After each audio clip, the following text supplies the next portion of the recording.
Passing criteria का सबसे पहले मतलब क्या होता है, मैं गारंटी देता हूँ इसके बाद आपको कोई भी वीडियो देखने की जरूरत नहीं पड़ेगी, मतलब नहीं पड़ेगी। हेलो बच्चों, क्या हाल चाल। उम्मीद करते हैं आप सब बहुत ही अच्छे होंगे। अच्छे तो होंगे नहीं, क्योंकि रिजल्ट जो आने वाला है आपका। अभी भी मेरे से बहुत बच्चे ये सवाल पूछ रहे हैं कि ग्रेस मार्क्स, मेरा इतना मार्क्स आ रहा है तो क्या सीबीएसई इतना मार्क्स ग्रेस देगी ताकि हम पास हो जाएंगे? एडिशनल सब्जेक्ट क्या रिप्लेस करेगी अगर 2 सब्जेक्ट में फेल हो? ये सारे सवाल के जवाब इस वीडियो में आपके क्लियर हो जाएंगे। मैं गारंटी देता हूँ इसके बाद आपको कोई भी वीडियो देखने की जरूरत नहीं पड़ेगी, मतलब नहीं पड़ेगी। शुरू करते हैं सबसे पहले पासिंग क्राइटेरिया को समझना, उसके बाद हम लोग ग्रेस मार्क, ये इन दोनों में क्या डिफरेंस है, क्या सिमिलरिटी है, सब क्लियर होगा। पासिंग क्राइटेरिया का सबसे पहले मतलब क्या होता है? इसका मतलब होता है कि मिनिमम मार्क्स आपके कितने रिक्वायर्ड होते हैं किसी भी सब्जेक्ट में पास होने के लिए, ठीक है। तो क्लास 10th बोर्ड के क्लास 10th के लिए थ्योरी में 80 मार्क्स का होता है, प्रैक्टिकल 20 मार्क्स का। तो दोनों मिलाकर 100 मार्क्स होता है। 100 में आपको 33 स्कोर करना होता है। 100 में आपको 33 मार्क्स स्कोर करना होता है क्लास 10th बोर्ड के लिए। आप 80 मार्क्स में से कितना मार्क्स लाएं उससे डिपेंड नहीं करता है, 20 में से कितना लाएं उसका डिपेंड नहीं करता है। दोनों मिला, मान लीजिए इसमें आपका 13 मार्क्स आ गया, प्रैक्टिकल में आपका 17 मार्क्स, दोनों मिला कितना हो गया 30, यानी सीबीएसई आपको 3 मार्क्स ग्रेस मार्क देकर पास करा देगी। सीबीएसई आपको 3 मार्क्स ग्रेस मार्क देकर पास कर दी। अब उसके अपोजिट में जान लेते हैं, यहाँ पे सीबीएसई जो है या तो 1 ग्रेस मार्क्स दे सकते हैं, या तो 2 या तो 3। सीबीएसई ने रूल नहीं बनाया है कि ग्रेस मार्क्स आपको कितना दिया जाएगा और किस बेसिस पे दिया जाएगा।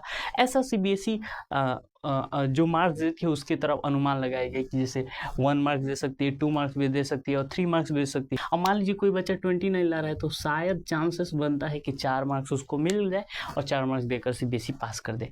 आते हैं दूसरे नंबर पे क्लास 12 बोर्ड के लिए। तो क्लास 12 में थोड़ा सा डिफरेंस है। थ्योरी कोई सब्जेक्ट का, जैसे कि इंग्लिश और मैथ का 80 मार्क्स का होता है, जिसमें पासिंग जो मार्क्स है 23 मार्क्स, यानी 80 मार्क्स का आप 33% निकालिएगा तो 26 आता है। तो 26 मार्क्स आपको मार्क्स पासिंग मार्क्स है। अगर आप 80 में 26 मार्क्स नहीं लाते हैं तो आप पास नहीं कहलाएंगे।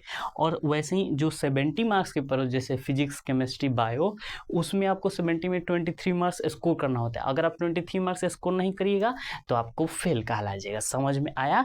यानी थ्योरी और प्रैक्टिकल दोनों में आपको पास होना पड़ेगा। यानी थ्योरी में भी आपको 33% और प्रैक्टिकल में भी 33%। यानी अगर कोई प्रैक्टिकल 30 मार्क्स का हो रहा है तो आपको 10 मार्क्स जरूर लाना पड़ेगा, और 20 मार्क्स का अगर प्रैक्टिकल हो रहा है तो 7 मार्क्स लाना जरूर पड़ेगा। हाँ, समझ में आया? अब ग्रेस मार्क को और अच्छे समझ लेते हैं।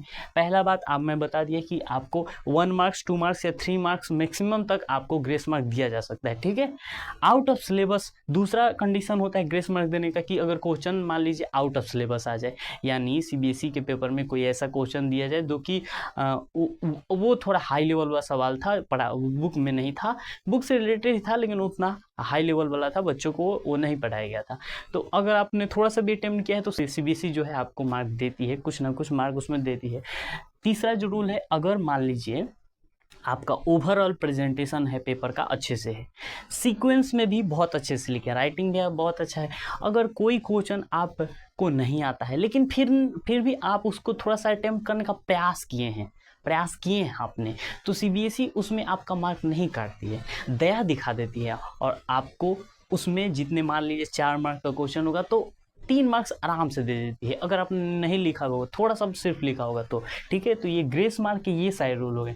1, 2, 3 मार्क्स ग्रेस मैक्सिमम दे सकती है अगर क्वेश्चन आउट ऑफ सिलेबस आ जाए, या अपने पेपर प्रेजेंटेशन सीक्वेंस सब चीज़ अच्छा है। अगर कोई क्वेश्चन थोड़ा सा छोड़ दिए हैं तो उसमें आपको फ्री में मार्क मिल जाता है। ग्रेस मार्क यानी बोनस मार्क, फ्री में आपको मार्क्स मिलता है।